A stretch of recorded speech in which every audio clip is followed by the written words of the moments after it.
are now listening to the Gabba Gabba Hunt Talks podcast, where we bring you conversations with people connected to the Carolinas underground music scene. With your host, Mike Phillips of Van Huskins.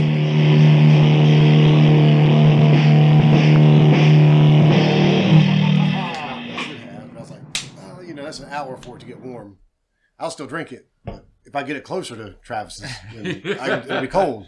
So I stopped and put air in my tire, which I needed to do, and then stopped to get. Yeah, it's a damn ride out here and shit. Now I know, because hell, I had to drive damn other way down, practice trash and shit. Man, it was a little fucking haul and shit. Yeah. How long did it take you to get out here? It was maybe 50 minutes. That's what it said on the GPS when I left.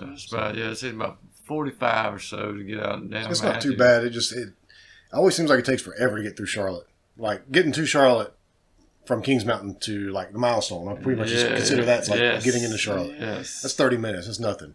And I don't mind that drive. But then once you hit that and then you're going through like the rest of Charlotte, that part of 85 sucks so bad. Like traffic's bad. I mean, it's not, I don't take it for granted because I used to drive in Atlanta a lot. Yeah. I don't take it for granted. It's not as bad as Atlanta, but that still sucks. We're going to Atlanta next weekend to the aquarium for my daughter's birthday and shit. And that's the only thing I dread is fucking traffic. I've only been I've been to San Diego before, and that's like one of the only other places where I've been where the traffic was fucking just ungodly insane like that. Yeah, I've driven in fucking bumper to fucking bumper. Baltimore and Washington. Beach traffic sucks no matter where you go. Oh, but God, if you end up in Myrtle Beach, that really sucks. Yep. But as far as big cities, I guess Atlanta is probably the biggest stuff, really. Yeah, I've been in New York. I've never driven in New York. I'm saying, I've been there, but I rode around in a fucking cab and shit. I never fucking drove around in that motherfucker. We took a Greyhound bus. It took like 17 fucking hours. To get there from fucking here in Kannapolis to fucking 17 fucking hours. I was like, oh my God. I went twice when I was in high school, and it didn't take us that long to get there, but we rode a bus and we left like. Yeah, so y'all were like not stopping at every motherfucking stop. Yeah. Oh yeah, one of those bus rides. Yeah, this was a charter bus, so it was an overnight trip as well. So that helped cut down traffic. And it's still that's a long motherfucking haul, man. It was still like 10, 11 hours. Yeah, that's fucking right, man. Holy shit, dude. Yeah, I just went with a buddy of mine. A buddy of mine was like looking to move there, and he's older than I was, and he lived up there before. And he was like, let's just, I'm going to go up there, I'm going to look around and, try to find a place and shit. And so I went with him and fucking, because he was going everywhere, looking at all types of different places and shit. And, we went to Harlem and shit and like fucking Brooklyn, every motherfucking where. Yeah. And it was incredible. Like this was 20 fucking years ago, and they wanted $800 for a fucking closet. You know what I mean? It was insane. I don't see how people. What the fuck? I was like, live God up there. Damn. And I know the wages are higher there, but when still. you walk down the street, like in the middle of the night, like you'd have a motherfucker like crack. X weed, and then 5 feet away there's a fucking cop. It's like, I'm going down the damn street. I'm like, I gotta get the fuck out. I'm just hillbilly from fucking North Carolina. I've got to get the fuck out of here. This place will eat me alive, man. It was it was incredible. Like the kids and all just went with the in-laws and shit not long ago. And they had a ball. They're like, we really want to take you again. I'm like, I don't know. Yeah. Well, I think the way we went with the high school, it was like everything was super planned out. We went to certain areas that they would let us go and stuff like that. Yeah. See, I think, as an adult, I would still enjoy doing something like that. Yes. But not being up there and being like, okay, now I have no idea where to go, and you end up in the wrong area. It's fucking crazy. When we went in Harlem, and he was legitimately looking at a place to move into and shit. And the guy, was taking us on the tour where, the apartment was and shit and stuff like this. And there was a bathroom that was like sectioned off for several units in this building and everything. He went to open the door and there was a fucking turd laying on the toilet seat in the bathroom. And I'll never forget that shit. I was like, oh, fucking right. Oh, okay. I'm gonna be out here on the sidewalk, man. Y'all enjoying the fucking tour, you know? All right. And we went to one place, like I said, it was a closet. It was basically like a closet, but like the rest of the apartment was like fucking tons of mannequin heads and shit. Painted all weird shit. Yeah, I'm gonna go back out to the sidewalk again, man. Enjoy this shit. Fuck that. God damn, this is crazy.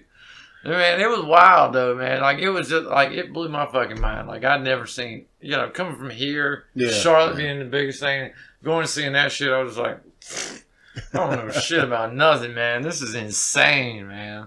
Recording? Oh yeah, I've been recording, so I'll use some of that. Yeah, that'll like sort of lead up to me saying, talking to Travis Lee Overcash from a shitload of bands now. Well, not really a shitload, but at least 3 bands. Several bands now. Trash Room being the most prominent that I've been in for quite a while. Just joined the Flight Risk, and now I have a new project called Stop Talking. Just recorded, and looking forward to having that shit all over the airwaves. It's got one out you can listen to. Yeah.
Talk about all that in a little bit. So, but I said a shitload of bands. You've been in a shitload of bands over the years. You've been in a lot of bands. You're one of those, like a lot of people in the scene. Everybody's been in a bunch of bands by the time they get to be our age. Absolutely. How did you get interested in music as a kid? Did your parents listen to a lot of music, or did you have to sort of find it on your own? Well, I didn't necessarily have to find it on my own. From a very young age, I always wanted to play music, listen to music. Grandma and Grandpa was in country and western shit. My pops was a mechanic. I grew up in a shop with him working on guitars, classic rock, ZZ Top, Zeppelin, Skinner shit, of course, AC/DC. AC/DC was huge, a huge part of me learning how to play the drums. My parents, they were divorced when I was a very small child. I remember sitting out on the back porch of my dad's old trailer up here on this property and like listening to Lionel Richie and Stevie Wonder and shit, and having little sob sessions every now and then shit as a young kid, man. But I used to dream about being on stage. When I was a little kid, I dreamed about playing guitar, being a front man. Oh yeah, like that, I think everybody does. Yeah. But I know at the exact point in time when I knew I wanted to play the drums, I was 7 years old. I was at my father's cousin's wedding. I had the wedding and shit, and then had this wedding reception. They rented a nice place, champagne, a live band, and everything. Yeah. And the drummer of the band at that point, like I just stood there looking at him. He broke his stick and he handed me the stick. Yeah. And from that point in time, I'm gonna play the drums. Yeah. So from that point in time to 14 years old, I begged my father for a drum set. Yeah. Forever. 1 year he got me a keyboard and was like, Travis got it's got drums on it. It's got drums on it. You're do-do-da-da, do-do-da-da, hitting the buttons. It wasn't the same thing, but he did take me to get, to a guy that, to teach me how to find notes on the damn keyboard. Yeah. And that's fine. But 14 years old, middle school age and stuff. And a friend of mine, this young lady named Sarah, her older brother and his friends, they were already in a band in high school and stuff. And he had some shitty drum set that, you know, he wasn't using anymore. I bought it for $25. Yeah. You know, basically the 2 tom-toms, the kick drum, and floor tom.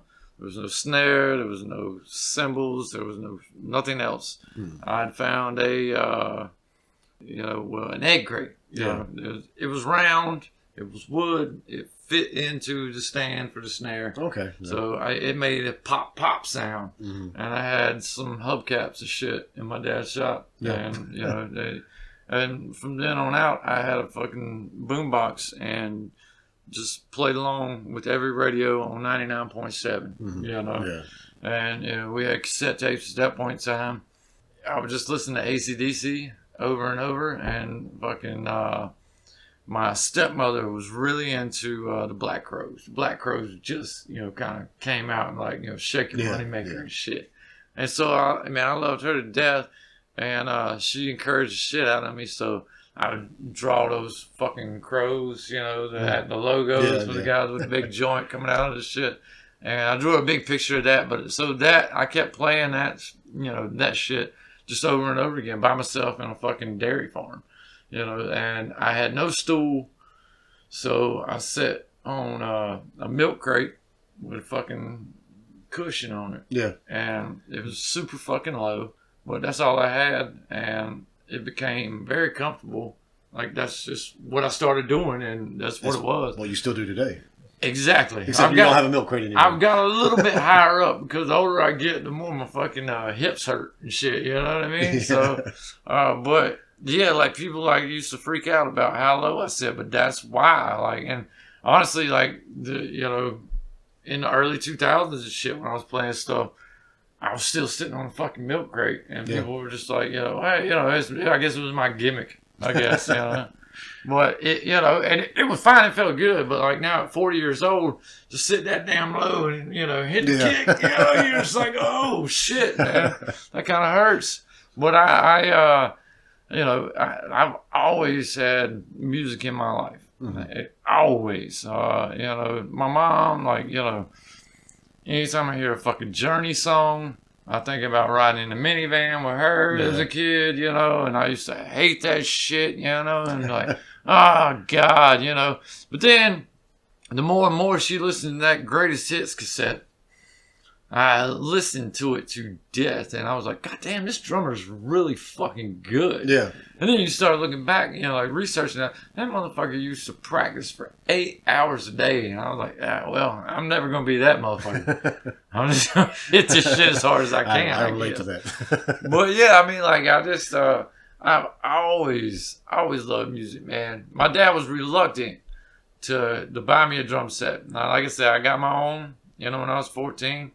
He would let me put it in a shed here, put it in a shed over there, you know.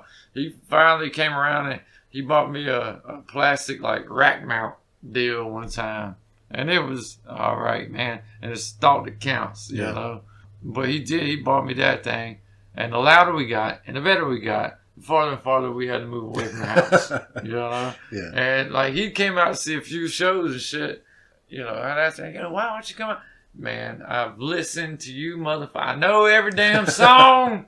I've heard y'all over and over again, you know. And he'd be like, yo, I just, I've heard it. I've heard it all. So at that time, were you playing just like cover songs, just classic rock songs? For the most part, you know, that, I mean, hell, I was like 14. And 8th grade, I met a buddy of mine, Mike Krim. He had moved here from San Diego, California. That's the only reason I've ever been to San Diego. I went and took a trip with him out there. Yeah. But he'd moved here in 8th grade. Weird kid, spiky, bright, bleached blonde hair, California-looking hair, you know, kind of mullet shit and everything. But, you know, we didn't really like each other at first, but then we kind of started talking, and he played the bass. You know, he tinkered around with the bass. He had a 8-inch PV practice speaker, you know what I mean, and a fucking bass guitar. And I've been playing the drums. So it's like, okay, so, you know, we fucking, let's hang out, you know. And so, you know, at that point in time, you know, you got to get parents to bring you over and shit, you know, at 14 shit. But they did. And, like, me and him sit out in that fucking dairy farm and just jam to the radio and shit. until he'd come up with like, you know, a little do do do do do, you know, like some fucking kind of line. And then we jam on that. And we did that for quite a while. And then about sophomore year of high school, he had met a guy named Dale Russell. He was really into punk music and shit. And Aaron Yakubowskis was a good friend of his and stuff. And they were super into punk. Like, we've just been playing, like say, rock and roll, AC/DC and shit like that, you know. And I had an uncle that, you know, he had records and shit, but he wasn't around really at that point in time. Mike was like, yo, I got this drummer, you know, I want to start a band, I got this drummer, you know, and they're like, well, we want to come over and see what he's all about. Mm-hmm. And so they brought over, you know, Dead Kennedys, Black Flag, Damage, and Minor Threat, you know, shit like that, you know. Can you play to this? Put it in the boombox, can you play to this shit? And I was like, all right, you know, let's see what you got, you know. And I probably couldn't play to it at all, but I was probably their only fucking option at that point in time, you know. And so yeah, they hung out for a while and shit. But like, you know, Dale Russell was like the first dude like introduced me to like punk rock, like, you know, like full effect. And like when I heard Black Flag, Damage, oh my fucking god, man. And then Dead Kennedys, you know, I mean. You know, some people aren't big on the vocals and shit, man. I feel like I love that shit, man. I love it. And Misfits, of course. And so they came over, you know, and they were like, all right, you know, cool, you're a drummer now, you know. All right, great. And then we met another friend of ours. He was going to play guitar. His name was Tony Myers. And we started a band called Manus. And it's in reference to some inside joke about some guy named Duddy, and it was Duddy's Manus, and I can't really tell you all the information on that, but the name of the band was Manus, and it was like 1996, and we played, you know, in fucking high school shit, you know, like, you know, field parties and fucking flatbeds and shit like that. We couldn't get into clubs, and we tried to get into fucking talent show at school, but they wouldn't let us in, and so we did that for a while. You know, we played the Lion's Hut in Mount Pleasant with what is now the Avett Brothers and shit, but at that point in time they were like fucking Society -1 and Margot and shit like that. They, you know, they were just starting out and shit. But we played that shit. We had a band, a song called I Hate Hippies. And I don't personally hate hippies, but that was, at that point in time, you know, it was it. And it was a catchy tune. Like, that'd be the only one I can remember. But no, there was a song called Fat Nads. I mean, it was very juvenile. But it was fun as shit, man. We played fucking Lion's Hut and shit. I know it flooded one time, and we had to clean it out before anybody could come in and play because of electrical shit. Was that like a teen club or something? Man, yeah, it was. Lion's Hut was like, like one of these, the Shriner type shit. You know what I mean? Yeah. And they would just rent it out. Yeah. And man, they rented out to us, and you talking about fun? Like we couldn't get into clubs. We were all too young. It was high school shit. So, man, what a fucking ball. We had the greatest time doing that shit. Oh, yeah, we did. But, we did our shows like that. But in Mount Pleasant, like, the Avetts, even at that point in time, were like, they were doing their shit. Like, they were a big band. Like, Noah Warner and shit was a drummer. Kenny Graham, Ben Sawyer, Seth and Scott, you know, they were all, like, just John Swami. They were all huge in their little areas. So we come out here from fucking K-Town, you know, up to Mount Pleasant. We're trying to represent. I've got my shitty ass plastic rack mount shit with duct tape falling fucking apart. But we go up there and just, you know, at that point in time, the songs were like, you know, the verse and the chorus were the same fucking riff, except for the verse was played lower and the chorus was played louder. Yeah. You know what I mean? So, I mean, but it was a great time, man. And like, we kept on doing that. Like, we switched band members, I guess. I think, like, Dale graduated. High school, so he went on. So we kind of fucking switched it up a little bit, and we found a good friend of ours. His name was Chad Meyer, and this dude, his older brother Dennis, was like this amazing bass player. Like you go over to the house, you know what I mean? He played a night court. Shit. Oh, wow, yeah. I've always wanted to learn that. You know what I mean? Like it was always like, oh shit, you know, play that shit. And you know, so he would kind of beat Chad into like practicing the drums, and old boy was fucking amazing. So it was me, Mike Grimm, and Brad Gagan at that point in time. Tony Myers graduated too. He went off to the Marines and shit. So it was just us three guys, and then we got Chad, and he started playing drums there.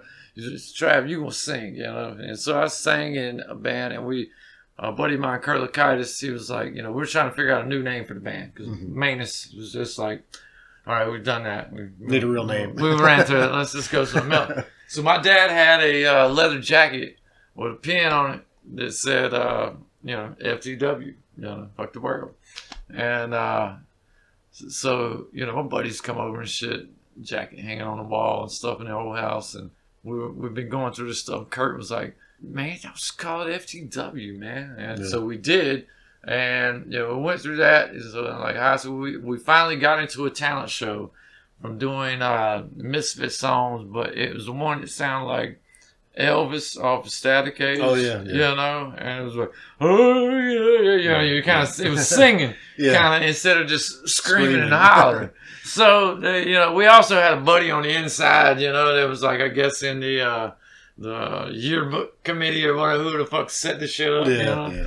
And he told us, he was like, everybody's like, what the fuck is this? You know?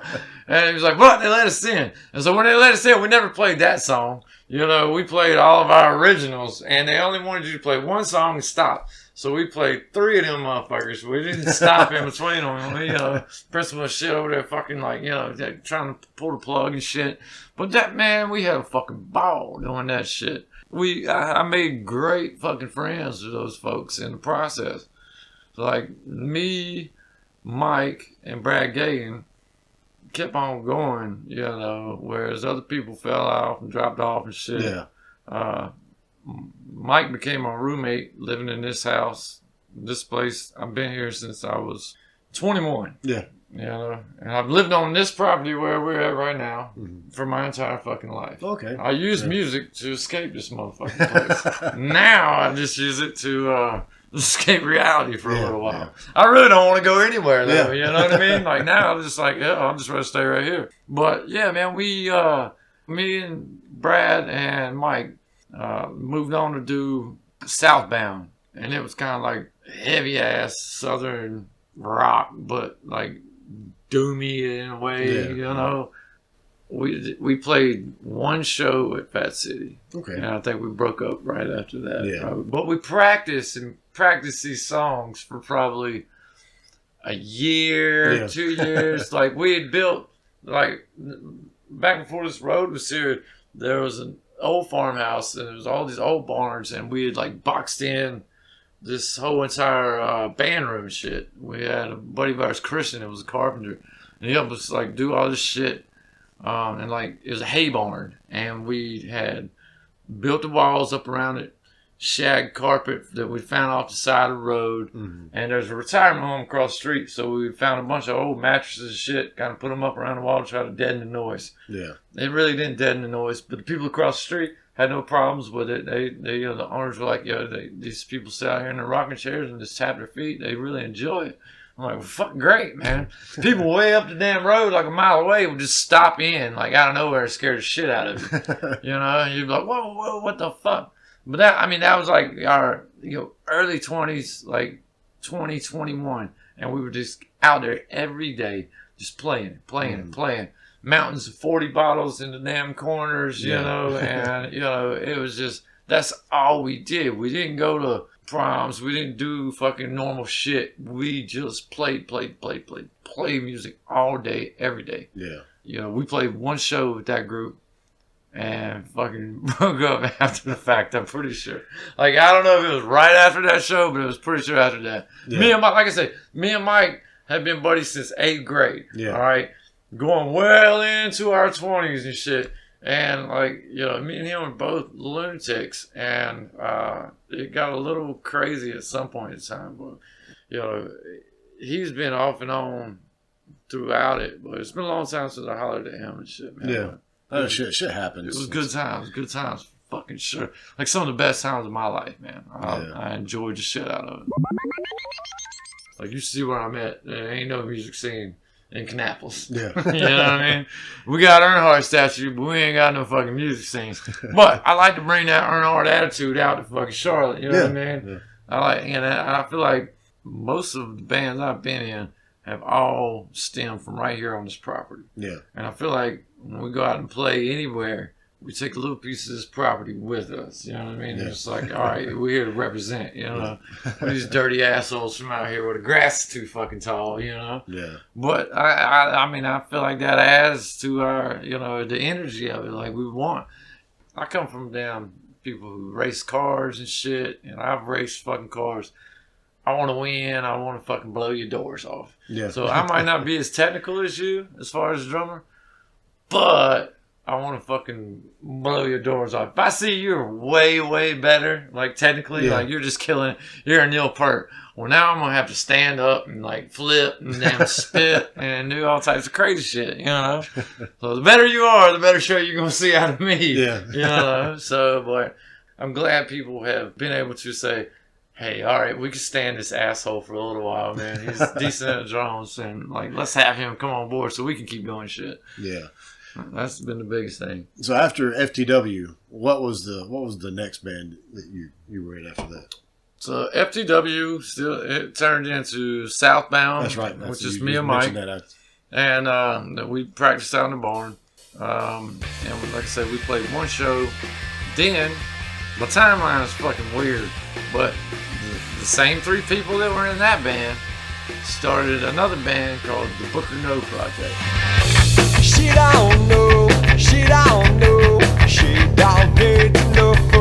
I believe this is the way. I won't tell, you won't tell if you do. I believe this is the way. I think we kind of separated for a little while and then came back together, but it was still me, Mike, and Brad Gagan. We started jamming, and it was nothing like the shit we had before. Brad, the guitar player, he started tuning in Dad Gab tuning, which is, I'm a fucking drummer, but it's different. It's different. And it was a different type of music, and this was probably 2000 or so. Okay. It was good. We had a whole set made, you know, we practiced long and hard on that shit. We went to Reflection Studio in Charlotte, which was fucking amazing. Yeah. So it's wood grain every damn where. Yeah. I don't know what we thought we were at that point in time, but we were really going to make a really nice fucking badass recording. And, you know, we've been dealing with just bullshit before that. You know, boom boxes and shit. So we went there, we spent probably $2,000 on 4 songs. Yeah. And then had it mastered at Studio B. Okay. Which Trash Room had their shit mastered at Studio B as well. That's how long that place has been on. Dave Harris has been doing shit for a while and does a phenomenal job. And so we got 4 songs out of that shit, and they sound phenomenal. It's a great recording. It's different. I love it. I love to listen back to it. Yeah. And we had that. We never released it. We had one of those pay for play things. Someone gave us a bunch of this. Is another time where we were like kind of trying to figure out how to get booked and shit. Yeah. And so we did that, and we didn't like sell any tickets. We just gave all the shit away. Yeah. Because fuck that kind of shit. Like, you know. And we lost to like some kind of mariachi band. We played that one show, and I'm pretty sure we broke up after that shit. You know, and that I think was, honestly, I think that shit was after Star Motor Company shit. I'm pretty sure. But we played one show. I think that's what I'm saying. There's a gap. Yeah. I think we played that shit, and literally we played one show. My cousin Carrie came out and saw it. It was great. We had a good time. We killed it. We fucking killed it. So for anybody that does this pay-for-play things, just fucking give your tickets away. People will come out. You'll have a fucking great time. fuck that shit on selling those tickets. Yeah. But I think, all right, so yeah, after the Southbound thing, all right, so this is what I think happened after that. So we did Southbound for a little while, but Mike, the bass player, you know, he knew a lot of people. He hung out with a lot of people. So he was still in touch with everybody from the Mount Pleasant scene. Mm-hmm. You know, Kenny Graham, Avis, Ben Sawyer, and shit like that. And I was as well, but he was good buddies with him. So, but he became good friends with Kenny Graham. So Kenny Graham played in Nemo, which was the Avett Brothers shit. Okay. Before that's their high school band and shit. And so he started bringing him over to the crib. And like I said, at that point in time, we all lived together. And so he brought Kenny over. Like, we started hanging out, talking and shit. We got along. Everybody's cool and shit. So we just started jamming. And we had wrote a bunch of tunes, just us three. And it was like, all right, cool. So we were doing the stuff. I think Kenny at the same time was still doing Nemo. At the same time he was still doing Nemo, Chris Boone, you know, ex-Spite, and Jennifer Strip. He was in Jennifer Strip at that point in time. Jennifer Strip and Nemo were on a tour together, and they, you know, were out Wilmington and shit, and kind of both the bands kind of fell apart at a similar time. Mm-hmm. I guess Kenny contacted Chris. Like, this is all kind of blurry at this point in time, but he contacted Chris. Chris came over. At the time, we were getting a lot of gear, like all our amps and shit from Gus Engstrom. Mm-hmm. Yeah. And he's a power takeoff, a horse thief and shit. And at the time, they were getting like all this sun gear and shit from him. Like, we had all this gear, you know. Gus, you know, knew some people as well. Chris, you know, came on and was like, you know, wanted to talk to us. We were called Super Buick. We got all these stickers from Gus. Yeah. He was like, I got all these stickers made. Y'all should call it this. We had no name. So you just took the name. He was like, so yeah, you should call yourself Super Buick. It's the so merch. all these stickers and shit, right? And it was just us three. And, you know, we're like, all right, fuck it. Yeah, that's great. Super Buick. I'm cool with it. You know, it sounds like fucking music, whatever. And so Chris comes over and he's like, man, I love it, guys. I love it. But we're not going to be fucking called Super Buick. Fuck that shit. And so, you know, well, okay, cool, you know, whatever. And he was like, we call, you know, I've been wanting to call me a Star Motor Company for a long time. And I was like, oh, that's fucking cool, man. That goes right with what we doing and shit. That's great. Well, like hot rods and shit, you know. She climbed in the elevator. She's gone looking again. She dove in those holy waters after she burned the holy lands. She's 6 days in and 5 days later. She don't give out time. She'll make a call that'll do us a favor. Even she can make the time. Cause if sundown, she don't come around. That don't mean nothing to me. Cause we're somewhere on the dirty ground.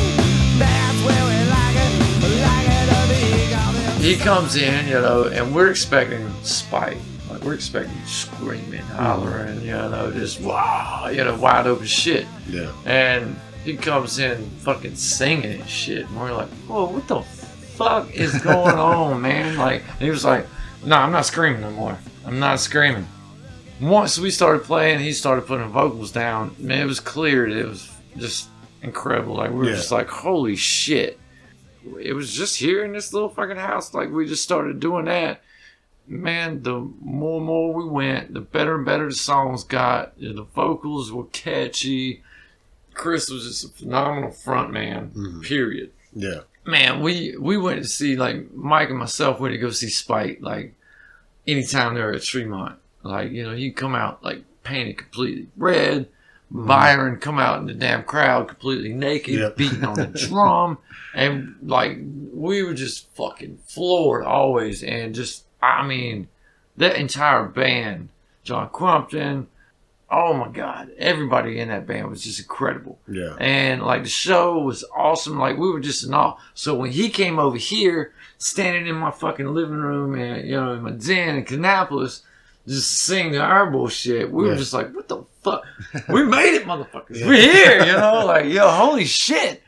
And it was incredible. So that shit started going. We were good to go. And so we also knew Buzz Up. Buzz Up was also our huge, like we were just like entrenched in that shit because it was amazing. And Kenny had a little bit of knowledge of damn Kirk. We started talking to Kirk, and Kirk wanted to do some shit as well. He was a little bit out there at the time. This was before Weed Eater. Yeah. This was like, still Buzz Up days and shit. We met him and ride him around, taking him to places. Like, it was weird. Like, he knew we just wanted to jam and shit. And he was like, so y'all can give me a ride over here, type of shit. Yeah. We take him, you know what I mean? But it was crazy. Like, at that point in time, we're like 22, 23 years old. We have like two of the biggest fucking front people at the time in Charlotte. Like, wanting to jam with our shitty asses, like, what the fuck, man? This is crazy. And so, yeah, like, we had Kirk come over. Kirk came over. We could play the Buzz Up songs better than he could at that point in time. Yeah. And I've seen him since then and shit, man. I love Kirk to death, man, But at that point in time, I feel like he was, like, fresh out of rehab and shit, and he should have not been here. Oh, but, like, we weren't saints at all, you know what I mean? Like, we had legitimate problems, but... Well, when Star Motor Company started getting going, man. First show we played at Fat City, we made like $500, and it was like, dang. Holy fuck, Now, saying that money didn't increase as we went along. You know what I mean?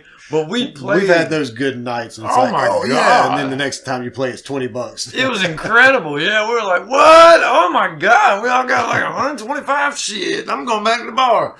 Knowing what I know now, I should have put the cymbals, but I just, man, some of those memories, man, we were really crushing it. And I think the ticker that really, like, broke the straw on that camel's back, which, man, I hated having because I fucking thoroughly enjoyed all the songs. But all we wrote was maybe 10 to 12 songs. Mm-hmm. Only about 8 of them got recorded.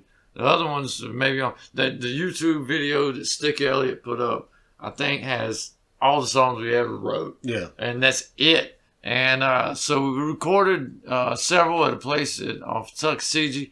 It never got released. We played a show off of Jackson Avenue. It was a Jackson Avenue party over there near No Doubt. And I guess that's whatever you call it. But it's like there's 2 concrete pillars that go into the street. Yeah.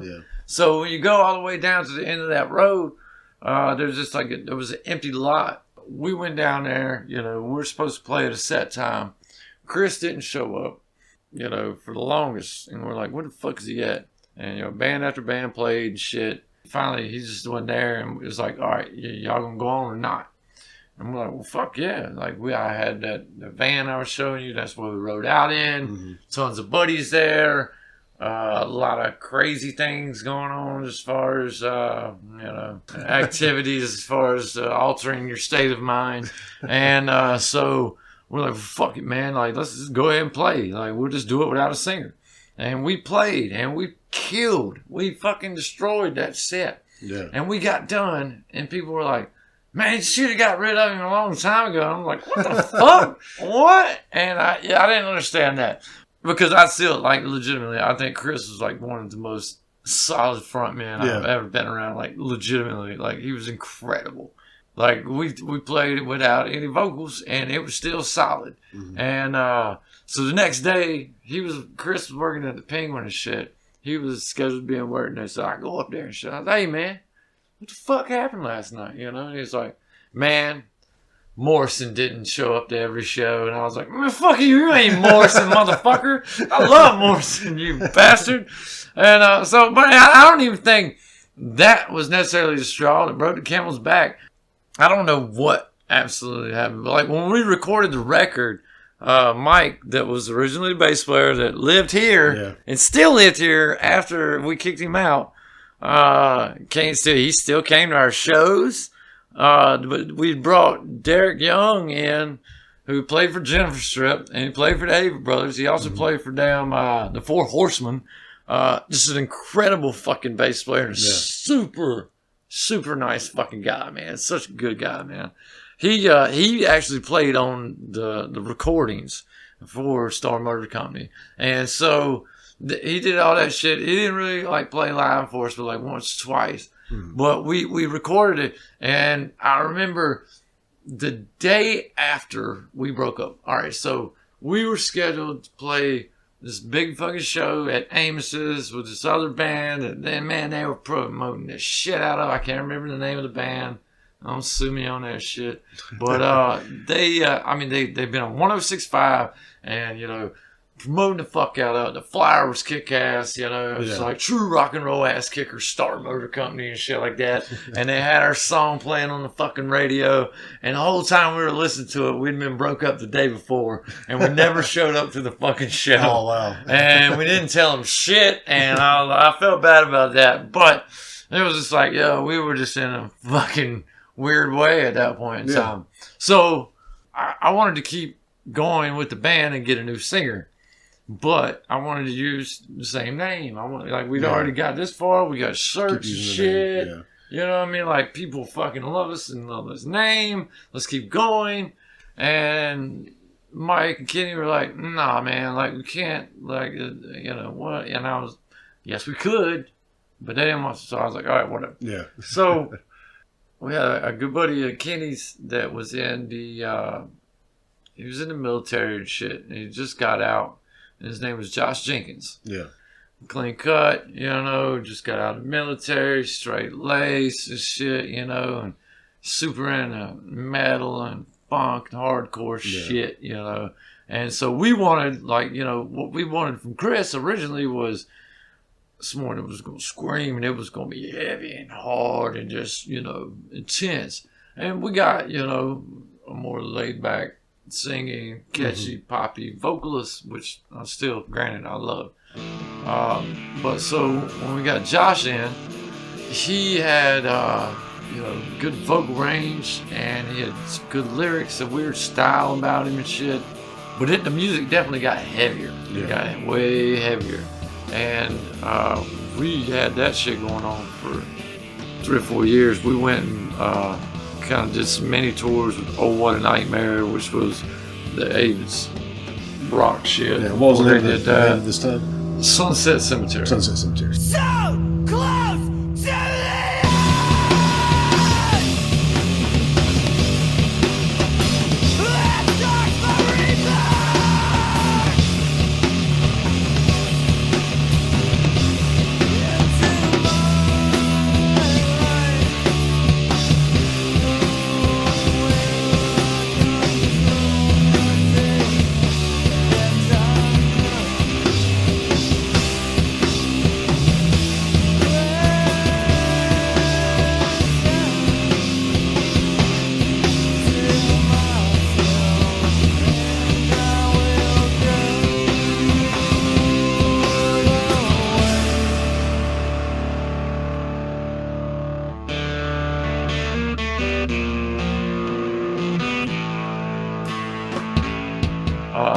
Kenny had there was a place in Mount Pleasant. It was called like Sunrise Cemetery or some shit.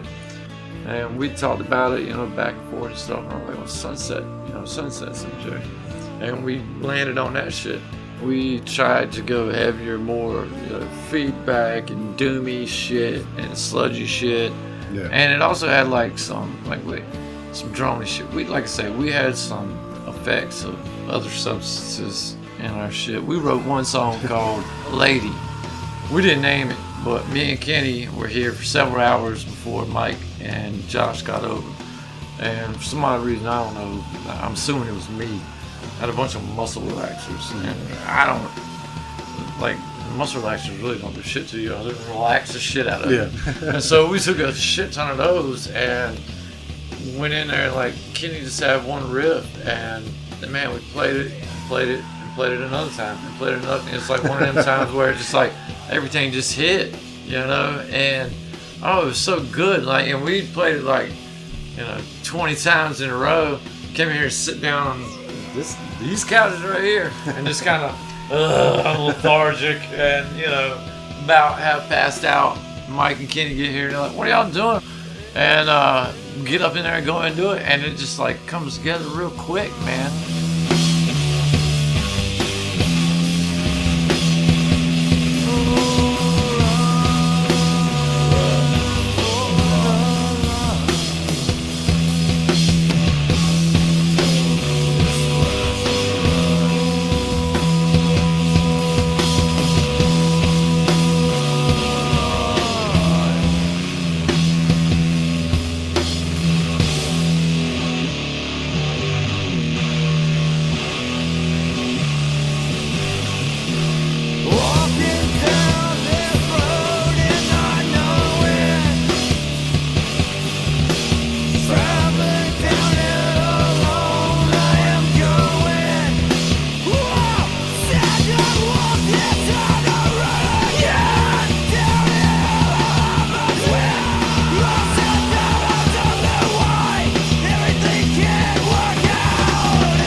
Sunset Cemetery was a fun one. It got a little crazier. It went down like a darker road, the Star Motor Company. Yeah. Star Motor Company was like, we thought we were going to be kind of a rock star type deal. And to the point where Chris had lost so many people trying to get there kind of deal. Yeah. Like he literally lost, several band members. And he had wrote the lyrics. We wrote a song and he came in and brought the lyrics in it. And after he did the lyrics, we all kind of shuddered. It was called a home song, and it was all about, him being in Texas and losing a band member. And to me, like, I'd known the story and stuff. And I feel like that's one thing. Like, we lose a lot of people in and out doing this stuff. And at that point in time, like Star Motor Company, like, Chris had came back from all that shit, being on the road, being out in California, being on tour and shit, losing several members that, he loved to be in a band with. Got with us, we're in our 20s, he's in his 30s. And we're starting that cycle that he'd already seen. And I know there was several times that I know he set me down and he talked to other members of the band. Was like, look, man, if Trav don't slow it down, I'm out. And that's definitely probably into several bands I've been in. Thank God I made it through to the other side. But I know, like, Red Letter Blue was a band that I probably messed up because I went too far off the deep end on shit. So this day and age, I really try to keep it moderate. But I lost Josh Jenkins, the lead singer of Sunset Cemetery. Goddamn good friend of mine. And like I say, when he came in to start this band, he was clean. He was just got out of the Coast Guard. Man, when he got back up with us, we were not clean, and we had not just got out of the Coast Guard. And it was an open door for him to go kind of past us. Tragically, later on, well after we stopped playing, he lost his life, to an overdose. Left a lot of loved ones heartbroken. It's fortunate that any of us get through all this shit because I feel like, music is, any of us that do it, it's a medicine. It is. It's a fucking medicine, man. It's a drug that we use to damn cope with fucking everyday life, man. Of course, we're going to drag other shit into it as well. To kind of enhance it. Like, take it like this. You take a damn an antidepressant. And you watch the damn commercials on TVs and doctors, well, if you've been taking this and it doesn't damn completely do it, well, we're going to add this to it. Well, that's what music is to us. Like, we're good with it. We're good, man, it feels good. But what if I add this shit to it? You know what I mean? And it kind of makes you feel, and then, fortunate for some of us, you learn that, all right, I was good without it. You know what I mean? I was all right, man. I don't necessarily need that to do this. A lot of us just practice. Shit. Like I barely practice anymore at all. Like in comparison when I was younger, man. And it's like, you don't need all that other shit to make good music. You don't need it. But now, a little bit of weed, a little bit of beer, and exactly. So, we went through Star Motor Company, went through Sunset Cemetery, great times, lots of fights, weird shit. We went all over the place. I remember one time playing Star Motor Company, Chris looked back at me in Wilmington and was like, do you even know any of these songs? And I did, but I killed a fifth of Jägermeister, and throughout the whole set I wanted to throw up, and the last cymbal hit, I leaned out a back door and barfed all over the place. So we get through that shit. I think after Sunset Cemetery, I was kind of out of it for a while. Like we really were all just, I feel like we really wanted to make it. We really wanted to play. We wanted to go out. We wanted to be instructive. We wanted to make music. That's what we wanted to do. I've never wanted to do anything else. I have always wanted to play music. I've always wanted to make it in music. A lot of people say, I just do it for this. I have always known I wanted to play music. I wanted to do it. I wanted it to take me somewhere. I wanted to see the world. I wanted to do shit. I'm not one of these folks that just say, I just do it. I do just do it because I love it. but I've always had an ulterior motive. It's Yeah. always been something else. Like, you know, it started out that way. It was always an escape. I want to fucking do this shit. I want to fucking make money. I want to do, yeah, you know what I mean? The one thing I have not done a lot of is make a lot of money. Yeah, I'm the same way. You know what I mean? Yeah, I would love to be able to do this for a living. Absolutely. But there's not money in it. Look, for what we're doing. I love drag racing, you know, and I could do both, but both of them cost a shit ton of money, Yeah. and the payout ain't shit. You know what I mean? So if I'm going to do one or the other, I'm going to play music because I can always do it. I'm not risking my life and shit. Drum heads you are know? cheaper than blown engines. Yes, exactly. A busted drum head could be Like, fixed. well, lot we cheaper had than- my brother and myself had two dragsters, long skinny motherfuckers with, you know, alcohol dragsters, like, you know, 0 to 142 and a fucking eighth of a mile in like 4 seconds. Yeah. This shit was fucking incredible. That shit and playing live music and sex are like the top three Yeah. of endorphins for me. You know what I mean? And but if I have to pick one that I can maintain and do, music seems like the best outlet because Yeah. racing and sex it is what it is. You know, shit, the older you get, it is what it is. But I love drag race. I love going fast as fuck. I love driving as fast as possible. You can't scare me with it. I love it. If you said tomorrow I got you one outside, we'll go down this fucking 4-lane right here. Yeah. All right, I'll be there. If I ain't got no helmet strap, I'll be there. You know what I mean? You know, I crave that kind of damn rush, that damn adrenaline. Playing live, you know, brings that adrenaline. Oh yeah, I get it. I get that. feed off a crowd. You know, I want them to enjoy that shit. Like, you know, when I see them bouncing, you know, banging their head, man, it makes me want to play harder and harder and harder. I hate to have a shitty show. So, like I was saying, like, when old boy turned around to me and asked me if I knew those songs, that was a long ride home from Wilmington. Yeah. And a real eye-opener, you know, and it's like, all right, man, I got to cool it. And I did, you know, tried here and there, and there was still problems, hiccups along the way, like life will give you. I persevered, you know. I had several people along the way to help me out. In high school, I jammed with a buddy of mine. His name was Tom McKeever. His older brother was John McKeever. John made hip-hop beats and shit, right? And Tom played guitar. He was obsessed with Jimi Hendrix. Yeah. Obsessed. I mean, this is an Irish kid, you know, from upstate New York and shit. Only tattoo he ever got was fucking Jimi Hendrix on his arm. Yeah.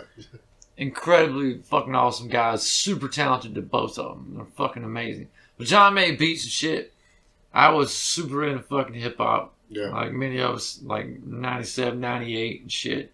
And he was making the beats, so all of us would come over there and damn rhyme and shit, you know, do freestyles. Me and John actually had a fucking hip-hop group that we would go play fucking parties in high school and shit. Okay. The entire time we were doing that shit, his little brother Tom was in his room every day playing fucking Hendrix. Just playing Hendrix over and over. So I brought a damn drum set over there in his basement and shit, and we jammed on Hey Joe for fucking hours and hours and hours and hours. And we're just always good buddies. Like, it's just fucking great. Like, you meet this motherfucker, like, you want to have a beer with him, hang out and shit. Yeah. They're good fucking people. And so after the damn Sunset Cemetery and shit, you know, we'd hang out, you know, various places here and there. And he was like, you know, hey, man, you want to start jamming and shit like that. Now I got a buddy of mine, plays bass and shit. His buddy was Mark Barron, who plays in Sinners and Saints now. Okay. Yeah. So Tom brought Mark over and shit, and, you know, we're hanging out, you know, meet each other and stuff like that. We all got along really fucking great, and we started playing some music, and, you know, the longest we had no name and shit. And I had my own little building up here where I do upholstery work. I sew and shit. Just listening to music. I worked for myself at that point in time. Just trying to think of names and shit. And I don't have no idea why. But just the thought. Red letter blue. Turn to red letter blue. I don't know what it means. Yeah. But I just wrote down on a piece of tape, red letter blue. And I called him and I said, hey man, what y'all think of this? And they're like, oh, that's fucking great. So we did that shit. We went with that fucking name. Just the three of us. Mark on bass and vocals, and myself on drums and vocals. As far as lead vocals, we just switch out. One horse show. You got a one-way ticket, only one way to go. You believe what you wanna believe. I ain't got no reason for me to deceive. I've been looking for you night and day. I got the feeling like Spain away. I've been looking for a wall inside. Got the reason, ain't got no rhyme. I've been looking for you night and day. Got the feeling like Spain away. I've been looking for you night and day. Got the feeling like Spain away. And Tom playing fucking extreme riffage and major lead. I mean, just kill you with fucking solo. Yeah. And that music, it wasn't, like I said, it wasn't punk. It was just what we felt like fucking doing. It was rock. It was bluesy, soulful. Yeah. Some of it was fast. Some of it was damn slow. But we went and recorded 4 songs at Radio Electric Magnetic Studios with Doug up in Winston-Salem. Okay. And we recorded Sunset Cemetery there. The Avett Brothers recorded their first fucking records Okay. there and Yeah, shit. yeah. That's how we knew about Doug. And so we did Sunset Cemetery there. And then I was like, well, fuck it, let's go up here and we'll do this.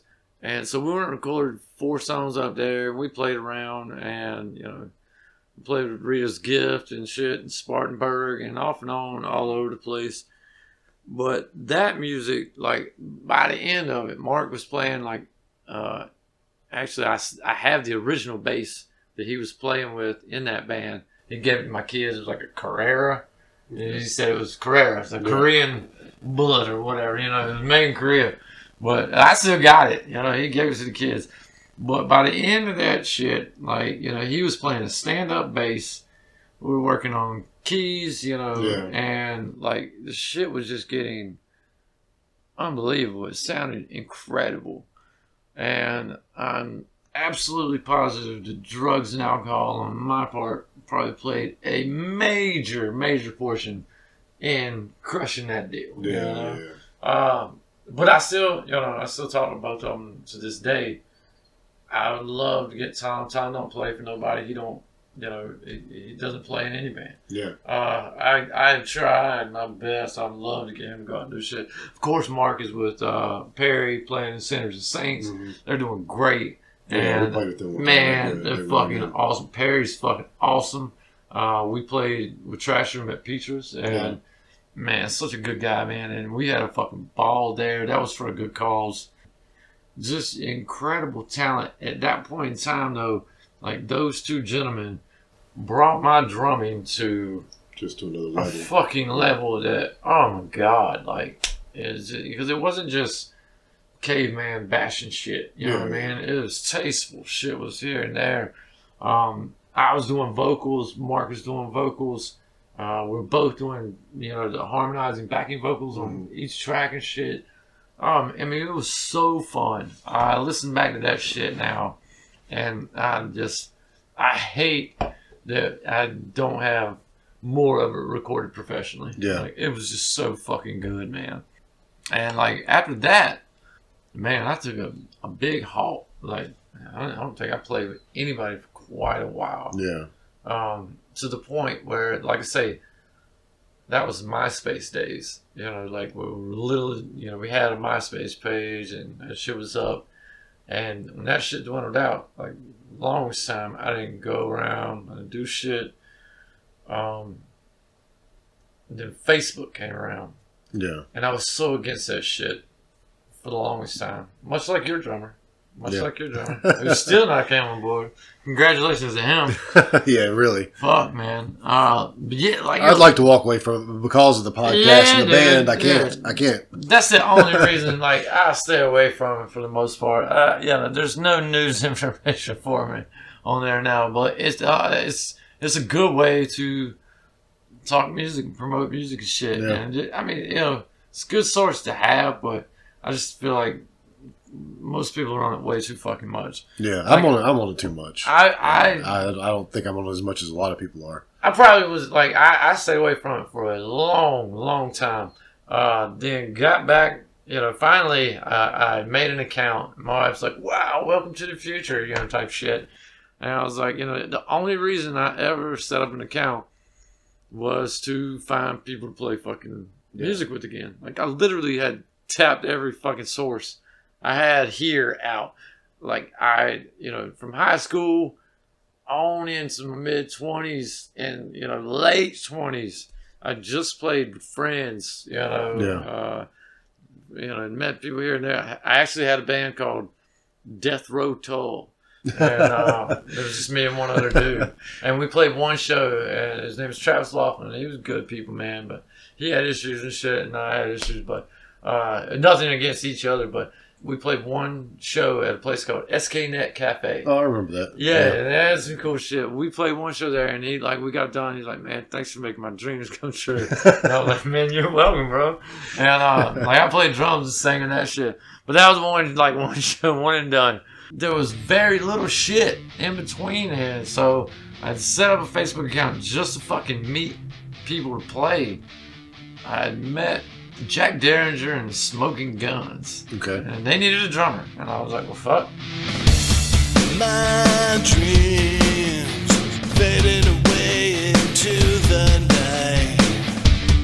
Highway, taking the chance will take the time.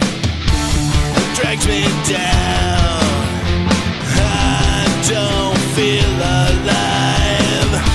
I lose what can't be lost inside. I wanted to be a bigger man. I wanted to be stronger.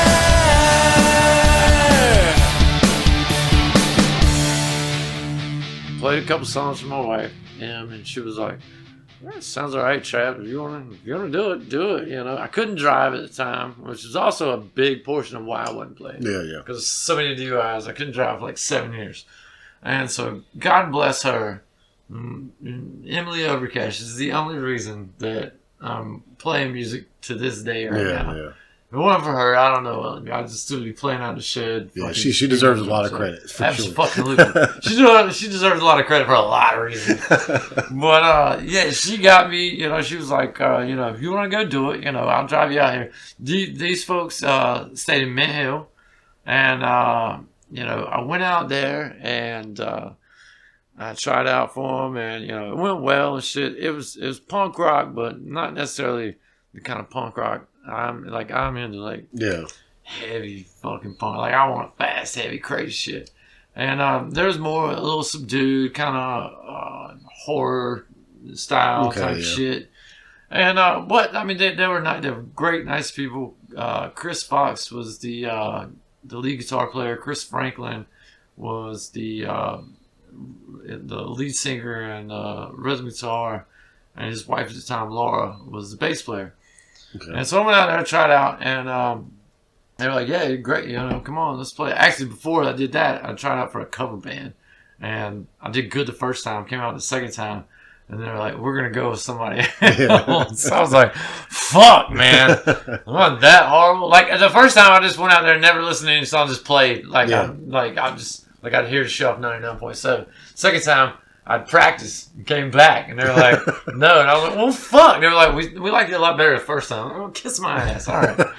We liked you better when you didn't play the songs the way they were supposed to man? play. Like, come on. And so that ain't going. So I got over to Chris Franklin and stuff, and I learned their set, and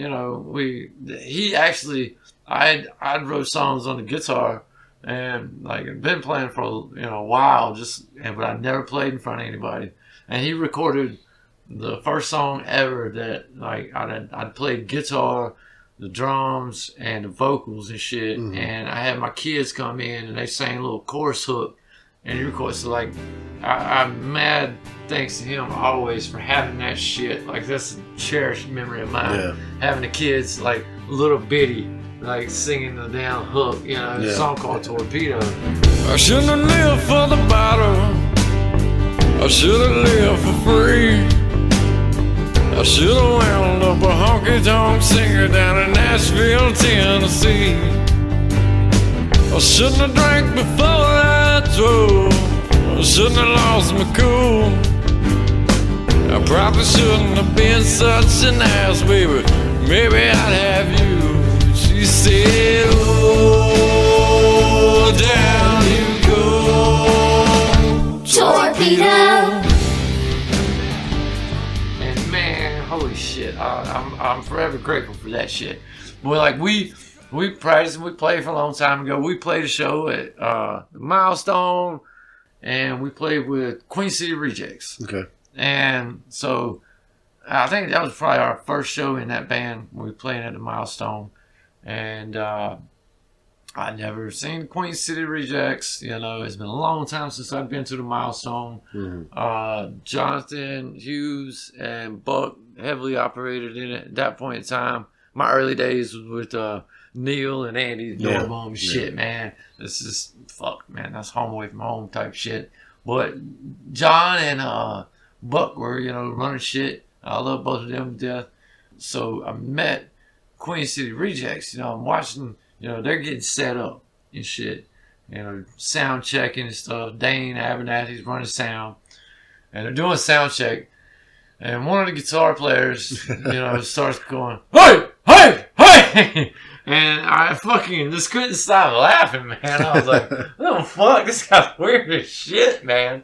And after they got done playing and shit, and I'm just shooting the shit, talking to them and stuff. And, you know, it's Facebook at the time, so I look up the band, look up the members, you know, friend requests and shit, you know, meet Johnny Dick.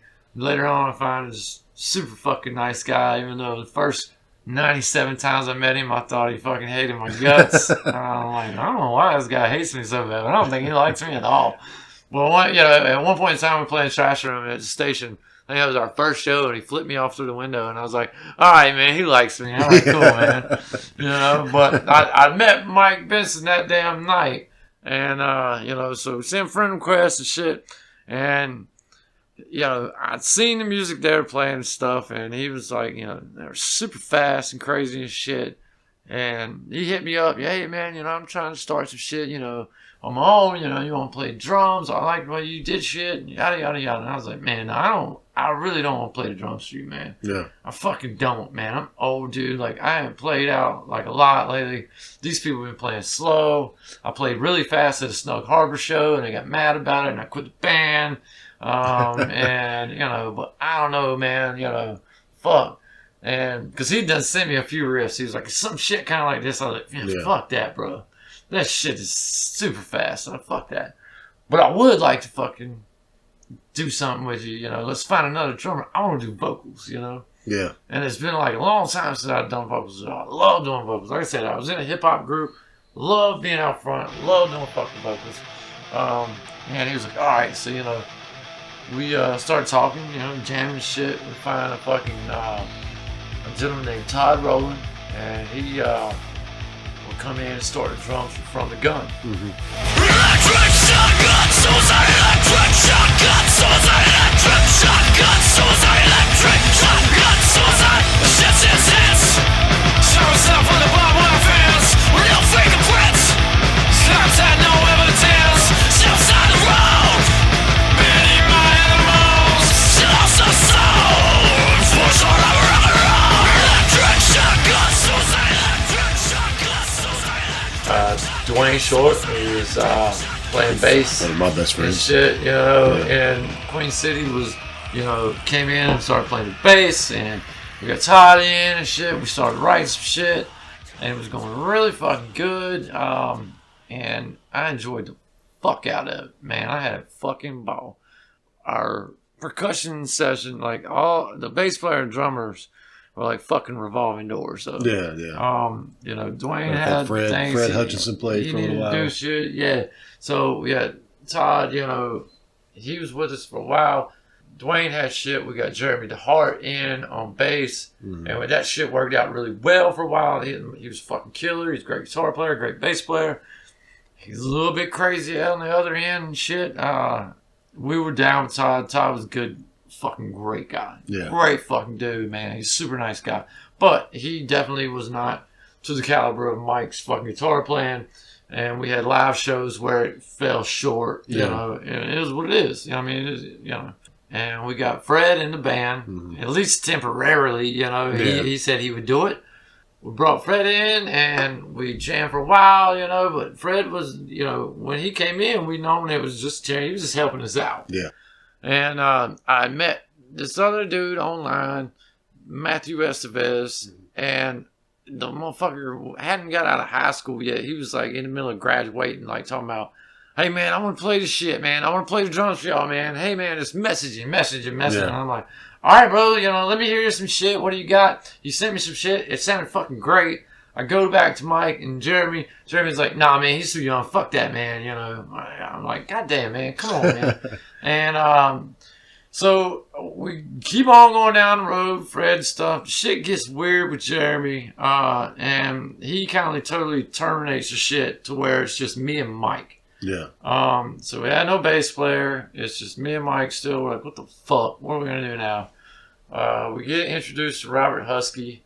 We got Rob on board, you know. All right, fuck around. Mike's like, well, what's up with that drummer you were talking about? I was like, let me hit him up, man. I called him in. I get Matt in. Matt comes in, 18 fucking years old, and fucking blows the fucking doors off the place. I mean, just good. Fucking incredible, man. You know, we're like, holy shit. So Extremely Mike's talented. like, what the fuck? Why didn't you? I'm like, man, because y'all motherfuckers said he was too young, you know. So, but and I mean, that boy, like, he was really young. He wasn't 21. Like, getting him in down, you know, clubs and shit was it. Like, he literally had just turned 18. Yeah. But we got him in. That motherfucker shredded. I mean, just killed the shit, and it brought it to a completely different level. We went to go to Brandon Hamby to record the shit. We played in, you know, several places in Georgia, went around, moved around, playing with the shit. A lot of fucking fun, man. Like, we didn't give a fuck. I didn't have to play the drums, so I could just go ape shit, you know. It was always a memorable show. Oh my God, that was a fucking ball, man. Like, playing down in Gas House at Zoe's and shit, man. Like, I know one show we played in Georgia, and we played the set, and, like, we were watching the next band, and I came out to Mike, and I was like, hey, man, where the fuck we go home? He's like, Trav, man, we already played, bro. And I was like, fuck, oh God damn, all right. He's like, it's good though, you did, it's fine, you're all right, it's okay. I'm like, holy shit, oh my God. So, but yeah, so we played around a lot, and then we go record with Brandon Hamby and shit, and it comes out sounding fucking great. Yeah. Mike had been cool with everything, man, and then one of the songs, Kill the Flag, had some lyrics that, you know, some members, one member of the band, and, you know, had some concerns about and shit, and burn down the White House, turn down the flag, burn down the White House, come on, and Ted, you gotta burn down the White House, turn down the flag, burn down the White House, come on, and Ted, so I know you pledge allegiance to the stars and the stripes. Here's a new suggestion, little piece of advice. You can buy your freedom if you just say your life. They show you a gun and then they stab with the knife. You gotta burn down the White House, tear down the flag, burn down the White House, kill Mom and Dad. You gotta burn down the White House, tear down the flags, burn down the White House, kill Mom and Dad. So I know you pledge allegiance to the red, white, and blue. Here's a new suggestion, little something to do. You can tell them all to go to hell till you're blue, or you can rise up and start something new. Because anything you want, I can get it for you. I got the government on my side. Anything you need, I can steal it for you. I got the cops right by my side. You gotta burn down the White House, tear down the flags, burn down the White House, go Mom and Dad. You gotta burn down the White House, tear down the flags, burn down the White House, go Mom and Dad. So I know you pledge allegiance to the red, white, and blue. Here's a new suggestion, little something to do.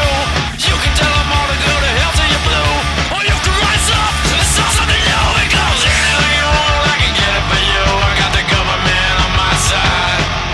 Anything you need, I can steal it for you. I got the cops right by my side.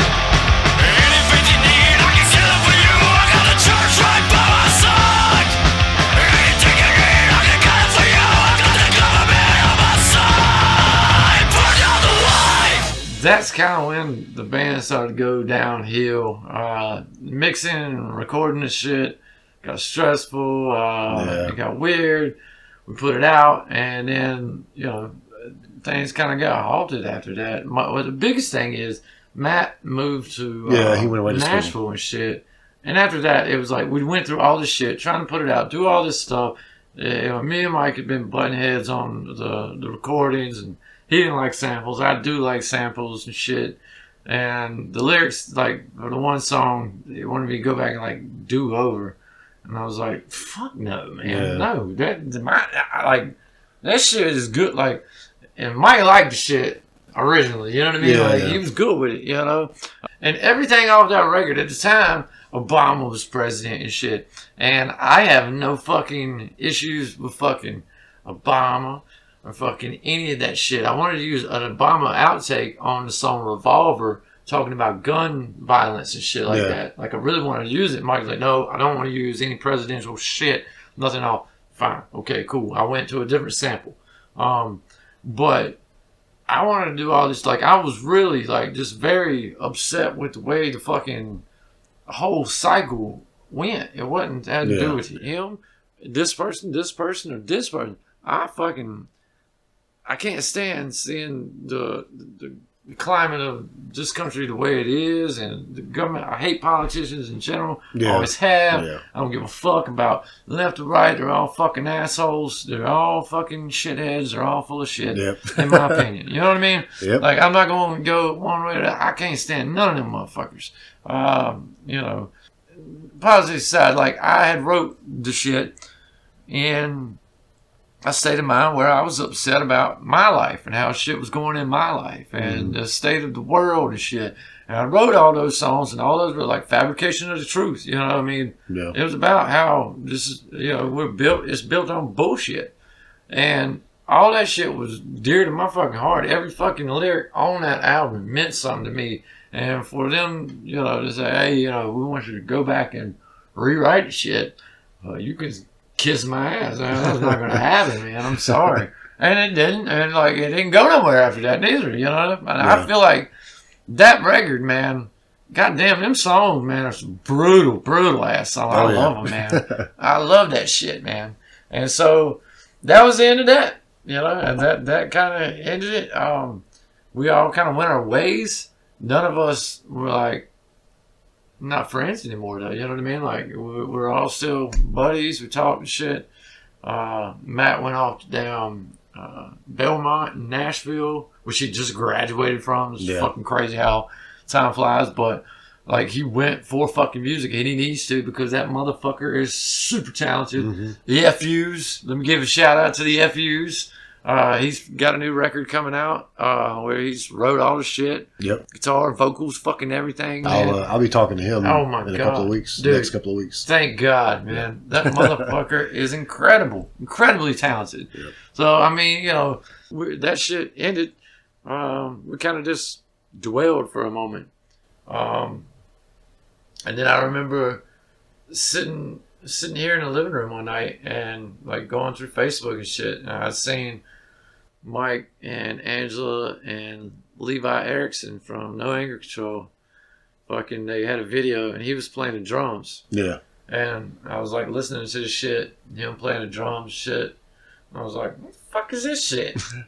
I was like, motherfucker ain't got shit on me, goddamn. No offense to Levi, brother. I love you. But, and I was like, oh, man, that's not going to... But his style of drumming was very, like, authentic punk rock. Very, like, doom-da, doom-da, doom-da, doom-da type shit. And, like, I love that shit. And that's how I started out. Like, that's exactly how it's like, doom-da, doom-da, doom-da, doom-da. And once you got that, you're like, all right, fucking, let's play. You got 3 chords, let's do this shit. But when I was listening to him playing, in versus to knowing what Mike's riffs are all about, I was like, good luck with that shit.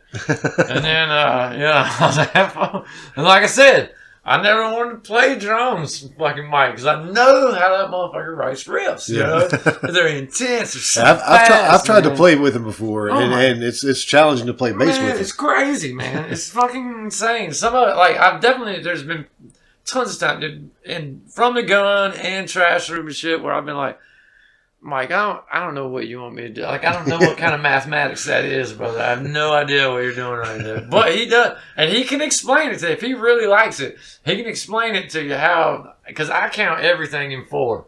Yeah. It doesn't matter what you're playing. I'm going to make it 4-4. You know what I mean? Or 6. It can never be a 7 or a 3. You know, I'm going to make it, you know. It's really going to take some work for me to pinpoint that shit. But, so, yeah, they jammed with Levi. And then, you know, they kept on writing shit and stuff, him and Angela. And he hit me up and was like, hey, man, you know, we're doing this, you know. I really think you'd be good at the drums at it, you know. And I was like, I don't know, man, you know. And he's like, it's not from the gun. It's not gonna be like that. You know, it's gonna be different. It's gonna be a completely new thing. It's gonna be completely different.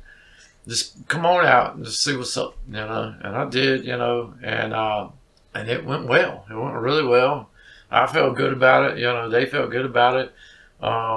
Mike and I had both seen Amber in Consumption Casualties at Tommy's and shit. And first time I saw her in that group, when I saw her singing, I like my initial impression before I knew anything about her whatsoever. I was like, damn, she got a goddamn good voice, man. She can sing her ass off. All right. And so when they said, you know, we want to bring Amber in and stuff like that, and you know, this is you know, whatever, I was like, fucking great, man. And so that was that. Like we were a band and shit.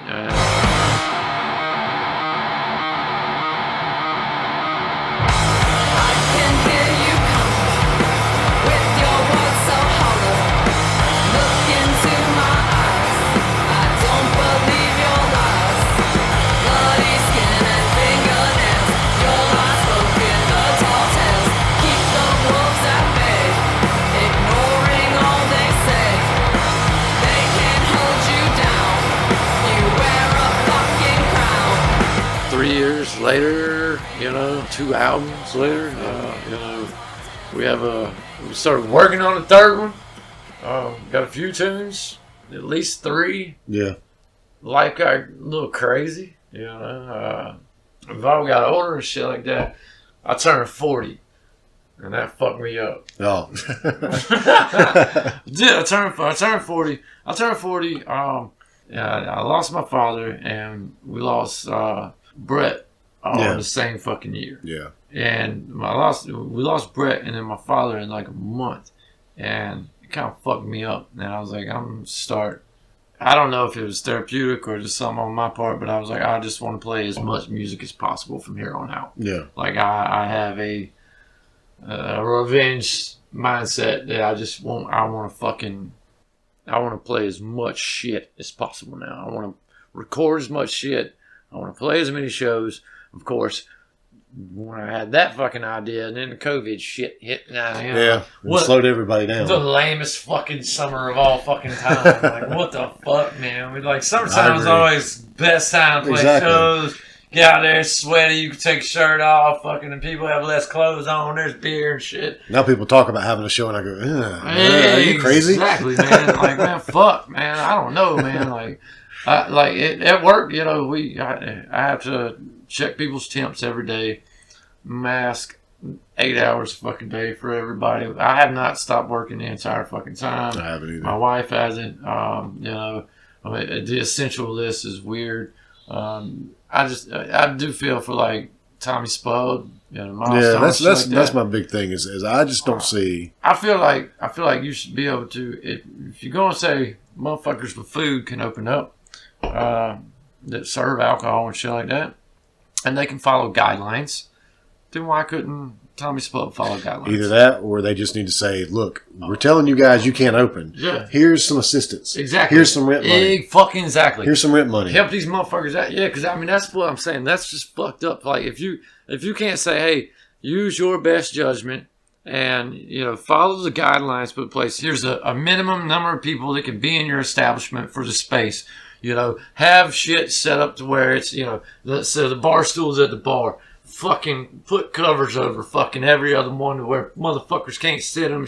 Like, you know, if people fall out of line, you gotta fucking go. Mm-hmm. You know, I understand it's risky, but yeah, and I'm with you 100%. If it's like that shit and you want to close everything down, help these motherfuckers out. Yeah. Like, what the fuck? You can't expect people to pay their rent if they can't even make money. It makes no fucking sense. These places weren't making a fucking killing before. Exactly. They were fucking a tribute to fucking, you know. And to expect them to be able to close down for half a year and not, and still be in business. Fuck. And this all ends I just don't understand. next year or whatever. And that's the thing, like, you know. If it ends.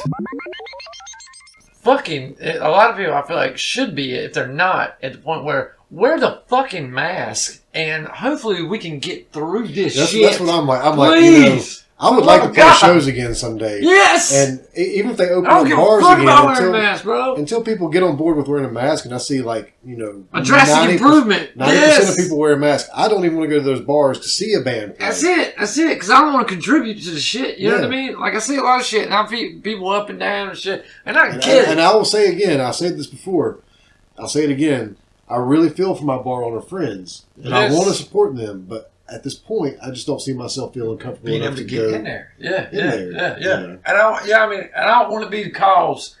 I don't want my band, like, y'all come out and see us, and then y'all get fucking sick, I don't want the Van Huskin show to be the one where everybody got COVID. Yeah, man. Like, what the fuck, man? I don't want that shit to happen. And I've done anything, I've sent Jamie and them, you know, money, you know, with the message, you know, because, look, I've been to Tommy's 16 million times, you know, and I've never had to pay a cover charge. I rarely have to pay for drinks, you know what I mean? And I said to him, I was like, yo, this is for all the cover charges that I haven't paid and all the ones in the future I hope to fucking be able to not pay. Yeah. You know what I mean? Like shit like that. And I know they're doing bake sales and shit like that. And I just want people, anybody, like, you know, that listens to this shit to fucking help out any way they can with this shit. Like, I honestly, I really do not want to see Tommy's, Freeman's, Milestone, you know, places like that go under, man. Fuck, that's our heart and soul. I literally just went last weekend to Dead Peasant Studio. Yeah. To see Brandon Hamby. Recorded a new project I have called Stop Talking with Jeff Williams and Terry Hudson. Jeff, of course, being the front man for Biggie Stardust and the Wretched Hive, and Terry Hudson's from the Penitentials. But we started this project back in February. Me and Jeff got together. Yeah. And so it's been really fucking fast moving. How many songs do you have written so far? We recorded six last Saturday. That's all we had. Yeah. You know, awesome. So it was just me and Jeff at first. Jeff hit me up. He was like, you know, I heard you want to do something closer to home. You know, I'm trying to do something, but what I want to do is I want to write, you know, 8 songs, put out a record on vinyl, play for a year, and then we're done. Yeah. And I was like, okay, deal. That sounds fun. Fuck it. Why not? You know? Mm-hmm. And so we got together. We started jamming on several songs in that little shed out there I was talking about. Then my pops passed, you know, and so we moved up to the shop. And Jeff brought Terry on board.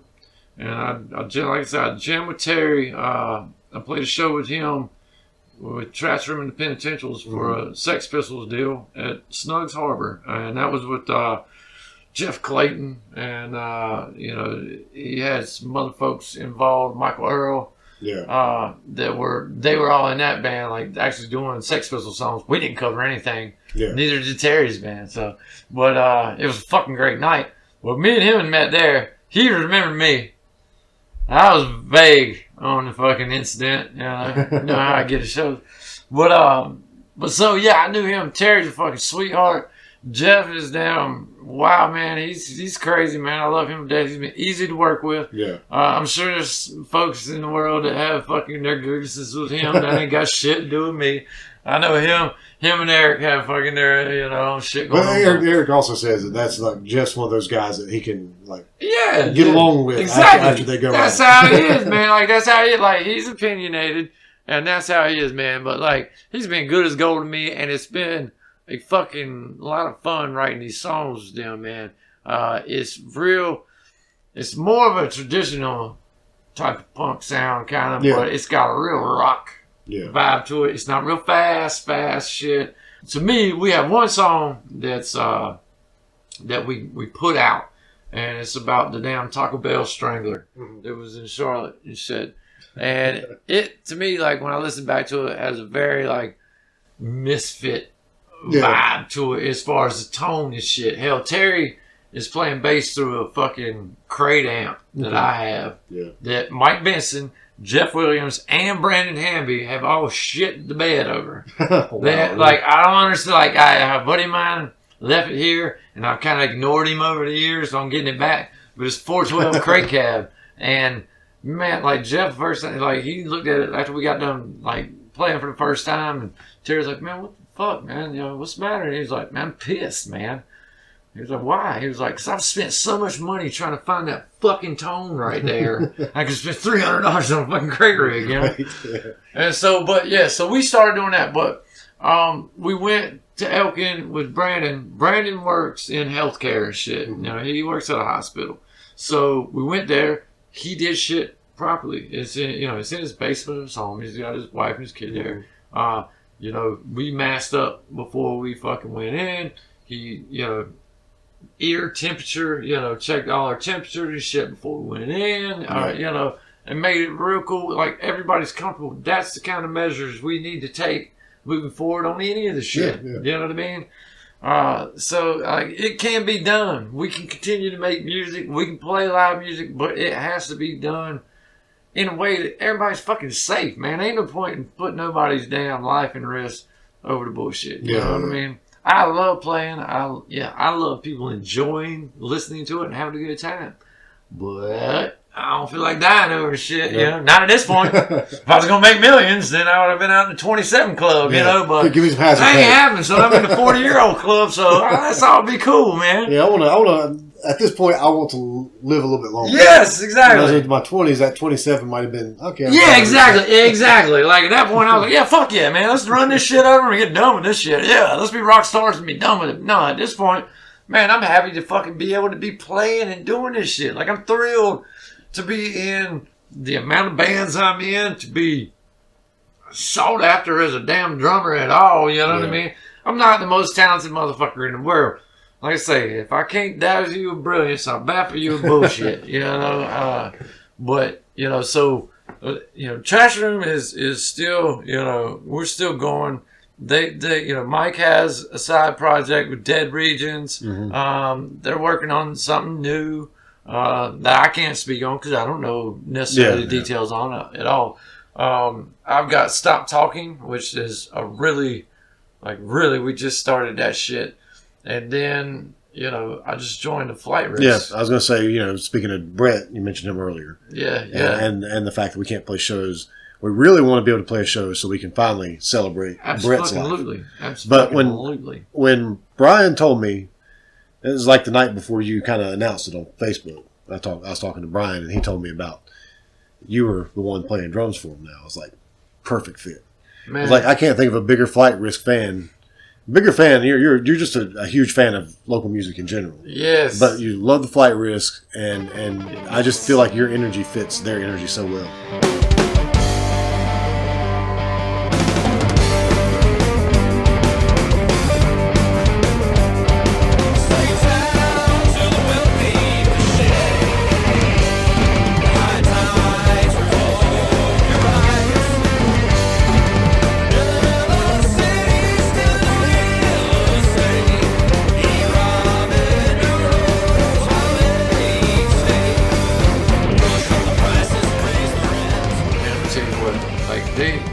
Sent a video the other day because the bass, you could hear the bass really well and the drums really well, and he was like, you know, just listen to this video, you know, it's a good one. Well, the video, I don't know if he knew it or not. It was the first time I'd seen him at Tommy's Pub, and like I didn't know, like when you know listening to the video, I'm just listening for the bass line and shit, and listening to the drums, trying to figure out how to do the shit. I started watching it a little more, and I'm like, who's this fucking weird asshole in the front, you know? Just kept watching. I'm like, that body language looks really fucking familiar. And I was like, oh, shit! This is the show where I met y'all motherfuckers right here, man. Holy fuck. And, man, that fucking video made my fucking day because I remember that night so vividly.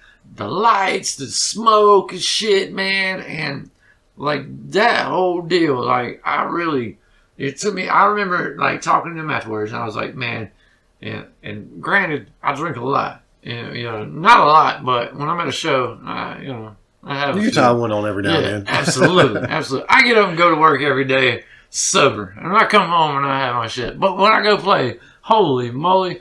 But I got done and I was like, man, you motherfucker, y'all like the damn modern day Doors, man. Holy shit.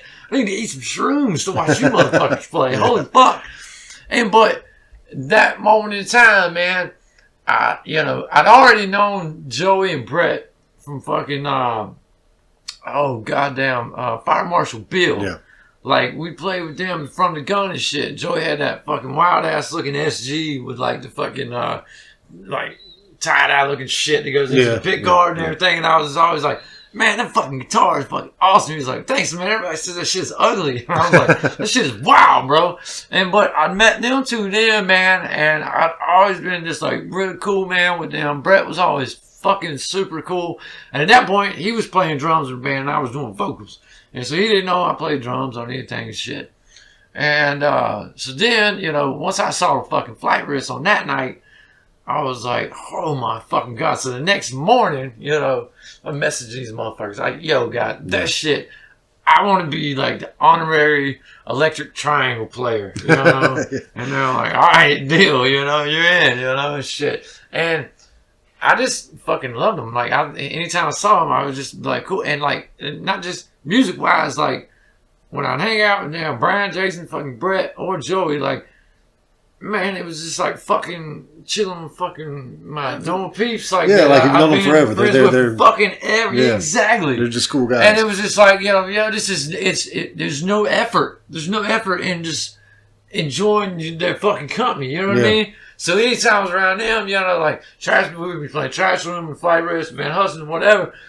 Hell, I'd be hanging out with them motherfuckers, you know, for the most part, because they were all weird as shit, and I'm weird as shit too, you know? And, like, man, I just remember that night, I was like, holy fuck. So, started messaging them motherfuckers and shit. And any show we go to, I would just go ape shit, you know what I mean? I fucking loved it. Loved the music. And then once they fucking put the record out, I was like, oh my fucking God. You know, I listened to it the first time, I was like, it's pretty fucking weird, man. Like, what the fuck? I thought Mike about it. I was like, I don't know, man. I don't know if I can get into it or not, man. And I listened to it some more and more. The next practice I went to, and I talked to Mike about it, I was like, yo, man, this shit is like my fucking personality. Like, it's like my fucking mood disorder. Like, it's up and down and weird over here and shit. Like, I fucking relate to this shit. And, like, I just fucking went over the moon about it, man. And, like, so, yeah, I am a fucking huge fan of this shit. But, like, I played a fucking acoustic, you know, singer-songwriter shit at Tommy's Pub. Mm-hmm. And I had not played guitar in front of anybody or sung in fucking 100 years. And, like, I talked to, you know, folks putting on the show at Tommy's and Paul Lover. And, you know, he's like, come on out, you know, shit. And he was like, can you play in December? And, like, it was, like, really close. And I was like, fuck no, I have not practiced at all. And he's like, okay, cool. Well, I can get you on in February. I was like, perfect. I got plenty of time to practice. And he hit me later and he's like, good news, I can get you on in January. I was like, God fucking damn it. And so I had to practice like fuck. Went out there, Jason and Brett came out there just to support, you know what I mean? And, you know, and of course, drink. I'm sure it wasn't just me that came out there to see. But they were out there, man, and it was great. And, like, there was some fucking great. And I remember, like, the last thing that Brett said to me and him face to face, he was walking out and shit. And, like, I just got done, and I was like, getting my shit together. And he's like, motherfucker, you are a real guitar player. I saw a pinky in there, you know? And I was like, man, all right, fuck you. And, like, me and him been talking, and he texted me, like, the next day, and I was like, hey, man, you know, I want to come out there, like, next weekend, you know, shoot some guns. You go with it? I'm like, hey, man, fuck yeah, come on over. And the irony of it all was a gun is what took him away from us and shit. And I was fucking, like, that broke my fucking heart, man, because I loved that little motherfucker to death. I mean, he wasn't a little motherfucker. He's the same size as me. He was younger than me, like, you know, and I admired the way he played the drums. Mm-hmm. I always just thought it was weird because he sat super fucking straight, Yeah. and his arms just be moving like a motherfucker. His torso and his head didn't really move a whole lot. Yeah. And you know what I mean? And he'd always be sitting sideways or fucking backwards and shit. And, you know, so I fucking, I took a buddy of mine, we went to go see Unknown Henson at the Visual Light. Mm-hmm. And me and a buddy of mine, Troy, and a friend of ours, Ashley, and we went out to see Unknown Henson, and we saw the shit.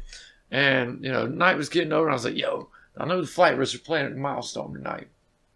And, you know, I feel like, you know, we probably catch it. Let's go on down there and shit. So I got them to go down there. We got down there, and literally, it's like they were just fucking starting up and shit. Yeah. And we were obliterated, hammered. So we go in and shit like that, you know. Brian says he remembers seeing me, and he's like, yeah, I had a big grin on my face after I saw you there. So we go out on the fucking patio and shit, you know. And my buddy's like, man, have you ever thought about that? And I'm like, what? You know, he's like, sitting backwards like that. And I was like, well, I mean, I guess, you know what I mean? But I've seen this motherfucker play backwards like, I don't know how many times now and shit. Guess I've thought about it, you know? And he was just on and on. I'm fucking crazy it was, you know? And I was like, yeah, it was pretty wild, man. But these motherfuckers put on a show. This is cool. And by the time, man, we was out on the back of the patio on the Milestone, all of a sudden, you hear the fucking beginning of Coming Down the Mountain by Jane's Addiction. Yeah. And we were just looking at each other like simultaneously, like, oh shit, you know? Run inside, man. And fucking just, oh my God, it was fucking euphoric, man. Like, it was so amazing. Like, their lights and shit was just amazing. It was just an amazing time. And I got out of there before I got to talk to the rest of them. Brett been turning around backwards the whole time. And I like posted some videos and shit like that. And he was like, man, how come I didn't even see you there? Shit, what the fuck? I was like, you turned around the whole time, motherfucker. What the fuck? You can't see nobody, asshole. Well, so, like, that, you know, all that shit, like I enjoyed the shit out of all their company. Yeah. And then, like, you know, I saw that show, and then that COVID shit hit right around the same time. That was their last fucking gig. I saw their last fucking gig. And then, you know, Brett, you know, we found news that he was shot and shit, man. And that shit broke my fucking heart. Yeah. A lot of people. And, I don't know what, I really, like, this shit fucked me up. And then my pops passed away, like, a fucking month later, and, like, I was just fucking done with the world. And they were done, like, you know, as far as anything they said, you know, anything I talked to them, they're like, no, fuck you, no, we're not. Yeah, I know. At one point they were talking about never that was it. They wouldn't go on without him. But I kind of always figured that once a little bit of time passed, they would want to do something. They had, like, you know, they hit me up and they're like, we feel like, you know, he would want us to carry on. And I was like, I know that motherfucker would want y'all to carry on. I would never push y'all into this shit whatsoever. And I would, as bad as I wanted to be the honorary fucking electric triangle player, I never wanted to be in the band this way. Yeah. You know what I mean? Exactly. I never. But, you know, that being said, Dave came over. We played. They put no pressure on me to sound a certain way, to play a certain way, to do anything a certain way. Yeah. They just, you know, we want you to have fun. We want to have fun. And I feel like I told, I want to carry the torch on. I want to carry that party torch on to other motherfucking people, man. People deserve it, and especially at this time, because we've got no closure yet. We've never been able to gather as a community and pay our fucking respects and shit. And I just want to be able to, me personally, like, they're always like, you know, no, just have fun, play ahead. Not like, and Brian's always like, no, you don't follow me, you follow this. I'm a drummer that always, like, I like to link in with the bass. Like, my kick drum, I want to do this shit. Brian Altman is one of the finest fucking bass players I've ever fucking played with. That motherfucker can noodle around like crazy. I mean, and Joey and fucking Jason, I mean, it's just, they're incredibly talented motherfuckers, man. To me, it's a fucking lottery win. Like I get to jam with 3 people who are just super fucking talented. Yeah. I've been jamming with fucking 3 other people that are super fucking talented. And I have a little side project with them. Not, you know what I mean? It's like, Yeah. I've been blessed here lately. Like at one point in time, like I went from, I couldn't find no fucking body play. I'm trying to fucking get in a cover band. Yeah. To the point where it's like, you know, I'm jamming with some of the highest caliber fucking musicians I've played with in a while. There's a lot of damn good musicians in Charlotte right now, for sure. Though. It's incredible. Yeah. And there's one fucking, that one that I'd like to give a shout. They're a young group, but Brandon Hamby's been supporting them and pushing them, called Wilma. Wilma, oh yeah. Oh my fucking God. So dude. talented. Jesus Christ. That fucking vocalist. It makes me sick sometimes. Yeah, damn. Just how talented, not only them, but Walburn's, Death of August. Yes, man. It's incredible. Is ours to all those kids that, like when, or the age that I was when I got into the Charlotte music scene. Yes, and man. they're just so beyond anything I could do at that time. Man. They're beyond what I can do now. Really. Man, it does my heart fucking good. But yeah, like, yeah, I mean, that Wilma shit, like, the first time I heard it, I was like, what the fuck? This is straight out of a fucking grunt. Like, it's amazing. Like, the vocals, the guitar, all of it, man. Songwriting, just the way everything's put together. It's not like they cover and copy anybody's shit, man. They just doing their own shit. They're 20-something fucking years old. Mm-hmm. And they're doing shit that I would have been fucking thrilled to do. Like, it's incredible, man. Like, I just feel like the music community we have right now, and I hate this fucking bullshit has squashed the live scene. But even without that, we're still trying to thrive. Thanks to you, people we still have motherfuckers talking about it and introducing other people to it. You know what I mean? And you still got bands out there releasing stuff and going into the studio. Live stream shit, you know. That's the thing, recording right now. Man, it's the best time to just record every damn thing you can do, man. Holy shit. So we got that, you know. We'll see what the future holds for Trash Room, and we're going to keep it on this flight risk shit, man. I cannot wait to actually get some shit out, like whether it be live stream or a live show. Yeah. We really, really want to get out of this phase 2 shit so we can do a memorial for Brett. I had took up donations to help out his mother and him in any way during that process at the time. A lot of that money has went to that. A lot of that money is going to go straight to his memorial, like to fund everything, help out the venue that's going to hold it, which of course is going to be Tommy's Pub. You know, I don't know all the details, but the money that was raised is still in the bank account, waiting to fucking do everything we can do.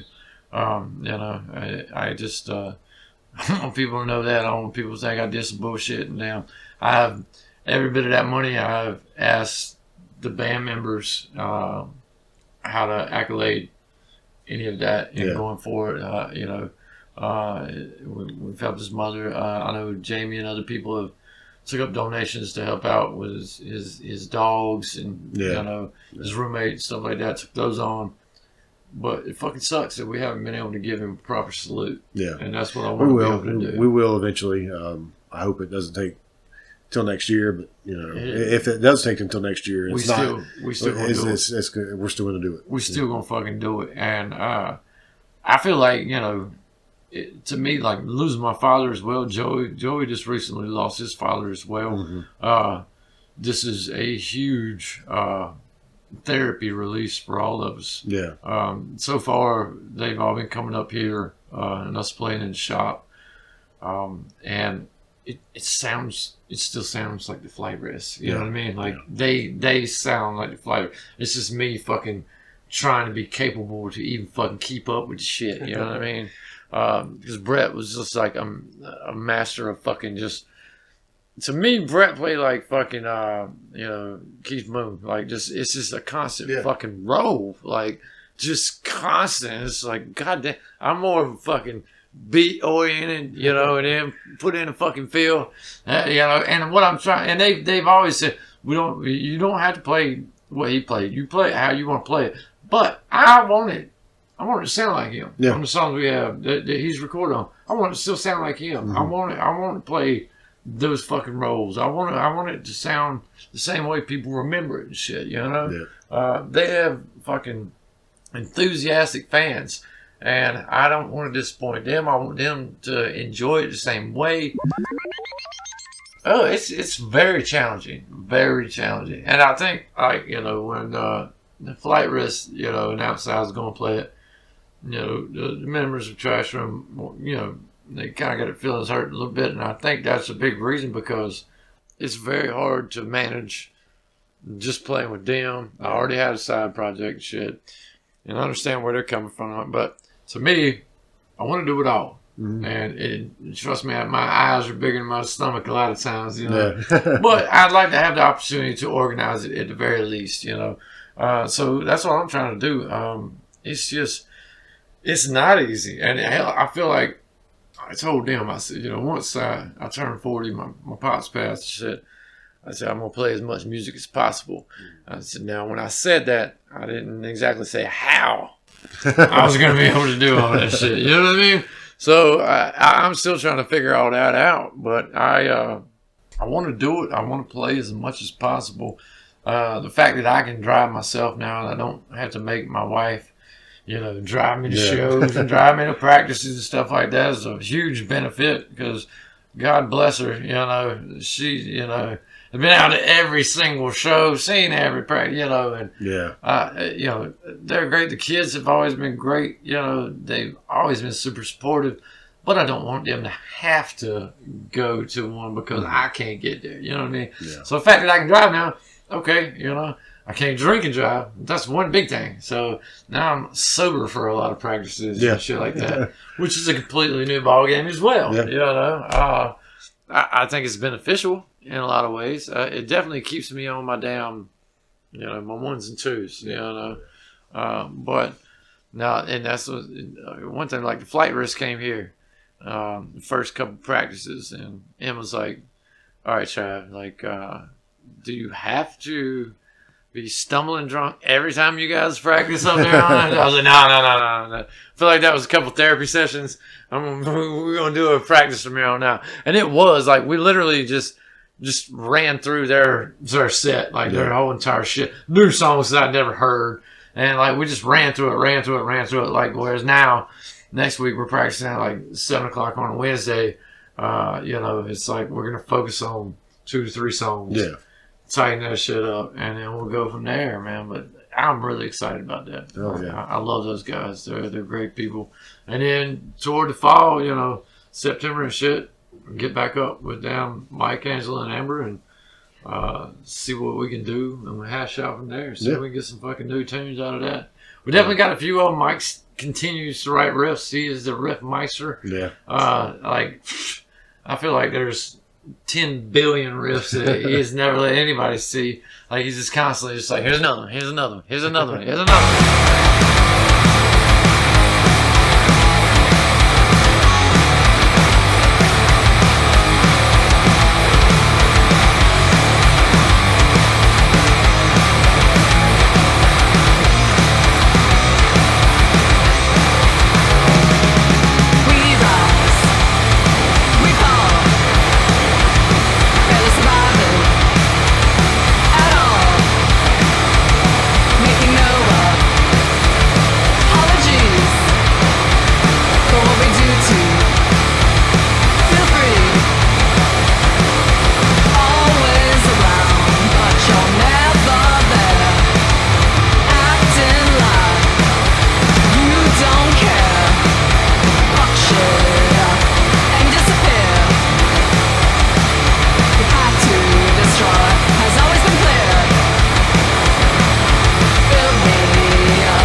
This has been a Gabba Gabba Hunt media production.